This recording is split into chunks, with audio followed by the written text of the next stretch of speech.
Welcome to this week's OK at Work with myself, Sarah Sawyer, my colleague, Russell Berger, both attorneys at Offit Kurman. And today we are talking about creativity around job requirements.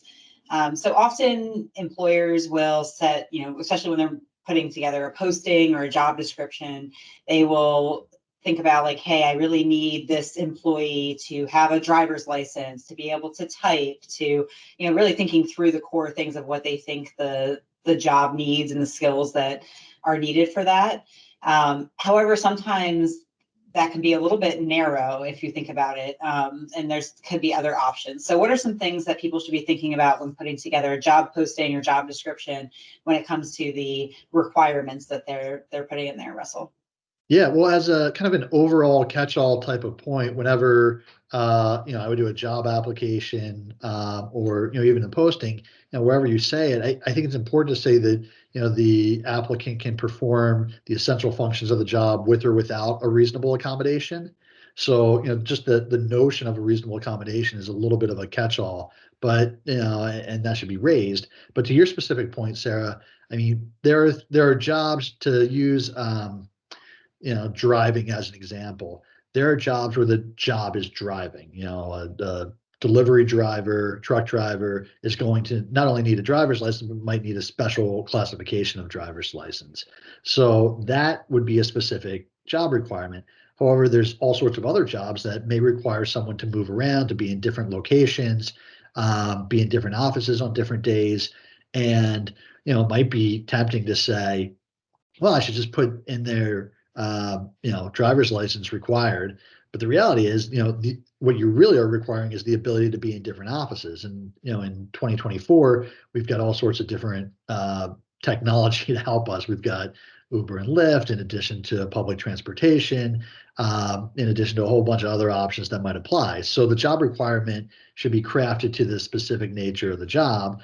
And, I think that to extend that point more broadly, I think there's a whole bunch of things where technology really is going to allow for kind of and maybe should encourage reframing of job duties and job descriptions, because technology will allow us to do things. It will take away some of the requirements that I think we've always associated with certain jobs, and we'll just kind of change the way we conceptualize them, and that should really be reflected in job descriptions.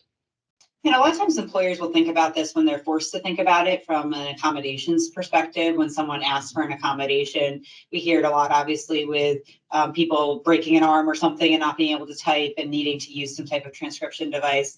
But I think the point is that, that we're making today is like, think about that even from the beginning, because it could be a problem if you've got it in your job posting, you're not being broad enough. And the language you mentioned, Russell, always very important to put that in there as far as that, you would provide accommodations where possible. It may not be possible where someone needs to drive for work and they're a truck driver, right? Like that example is a nice obvious one. But in other instances, it's important to get creative on, well, what are you really trying to accomplish here? What do you really need the person to do? And is there additional ways for them to do it?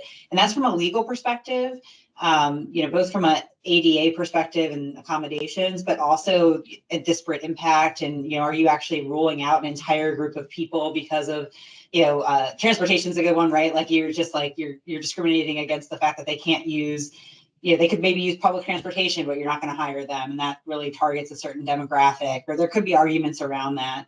But even just outside of the legal component of it and things to be watching out for are also just, you're looking for good, talented people, and you hate to turn away a qualified candidate who could do the job otherwise just because you're thinking too narrowly. Yeah, I mean, just think about it. If you have an office, in an urban area downtown, and someone can, live downtown and walk to the office, or take a bus to the office, or a subway or whatever. Do you want to say, well, you don't have a license, you don't have a car, so I'm not going to employ you, even though you can come to the office just the same as anybody else, or you could get to, other locations out of town just the same because you're going to take a train or a plane anyway? Of course not. You want to get that talented person in, and you'll figure out the rest. And so I think, to your point, like it makes sense to have an open funnel. What we really care about is, are you willing to travel?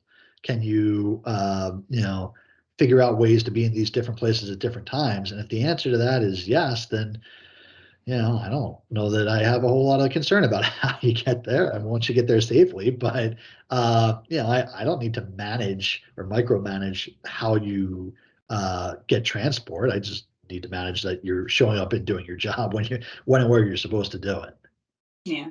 Something that comes to mind with this as well is the reliability of it, right? So if there's the transportation one, would think of this, but just reliable means things that can actually be effective. You want to think about it from a business perspective as well, and not be trying to do something that, maybe is going to set someone up to fail and it's not going to work out because it's really not possible. But I think that, to kind of wrap us up here is where at all possible, you really want to be thinking these things through, be thoughtful about it, as both from a talent management and from a legal liability perspective.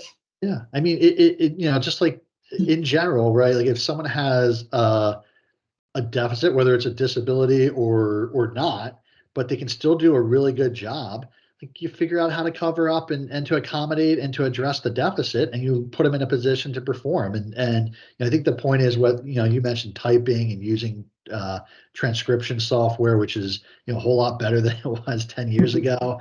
But there's plenty of things like that will put really talented people who can perform in the right position to do so, whether or not they, it's a, whether or not there's an obstacle in the way. Yeah. Well, thanks, Russell. We'll see you next time. Thanks, Sarah.